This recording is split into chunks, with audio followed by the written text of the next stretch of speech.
afar iyo toban wiil saddex ka mid ah waxay ahaayeen walaalo dhammaantood waxaan dhaxmaray xiriir jacayl cudurka aniga maan qabin laakiin waxa i qaadsiiyay wiil kale sidaas oo kale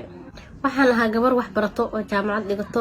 marnaba aniga xiriir maan jecleen ma ahayn dadka xiriirka sameeyo oo xiriirkii waxaas ku mashquul maan ahayn waxaan ahaa qof wax barasho ka go'an tahay waxa i qaadsiiyay cudurka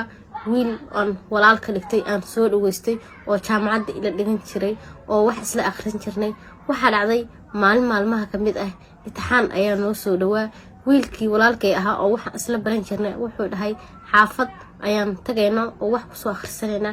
anigana waan ka aqbalay oo wuxuu ahaa wiil walaalkay ah xaafad ayuu igeeyay xaafadaas waxaa joogay gabdho dad badan family ayaa joogay aniga kamaana sheekin markaa albaabka ka galay gudaha ayaan iska galay wax ayaan akhristay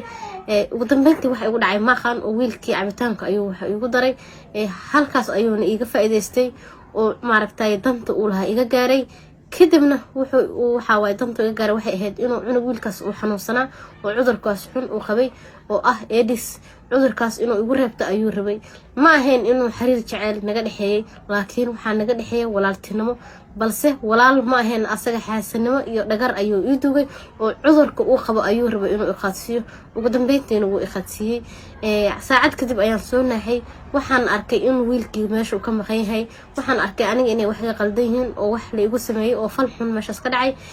banaanka ayaan u soo baxay gabdhaha meesha joogaan weydiiyay wiilkii aaw ayaan ku dhahay mar hore ayuu baxaa leedahay buugaagteedii dharkayga waxayga iska soo xirtay aad ayaan u walwalay guriga ayaan imaaday murug adduun ayaa ii bilaabatay fikir adduun ayaa ii bilowday waan arkay maanta in wax weyn igu dhaceen aniga kamaan fakanayn ama qofkaas cudurka ugu ridaa ama kama fakanayn waxaas isma dhahayn laakiin waxaan ka walwalayay intaas oo sane maaragtay waxaan ka cabsanayay in maanta igu dhacday iyo gabarnimadeedii iyo sharafteedii meesha ay maaragtay ku gubatay ku qasaartay ayaan ka fakarayay family-gayga uma sheegin qof saaxiib ah uma sheegin kos qaaba ugu sheegin ma garanayo waan iska aamusay ugu dambeyntii waan xanuunsaday xanuun ayaa maaragtay dareemay jirkii iga daciifay maaragtay murug fikir naxdin masiibo ayaa ila soo diristay waxbarashada dhan ayaan ka mashquulay waxbarashadii aan iska dhaafay waxaan noqday qof sariir ku aruurtay ugu dambeyntii waxaan tagay isbitaal waxaana la sheegay baaritaankii in aan cudurkaas qabo xun halista ah inaan qabo waan dareemay in halkaas wax iga soo raaceen oo maadaama markii hore aniga qof dad ku dhacdhacdo ahayn oo maaragtay wax sameysay inaan ahayn waan dareemay in wiilkaas waxaas ii geystay markii aan wacana aan dhahana walaalow sidaas ayaa layga sheegay wuxuu ilahay waan halkan kula rabay in ay kugu dhacdo walaashee khadkan iiga bax halkaas soo aniga adiga saacadan laga bilaabano kuma aqaano nabadgeli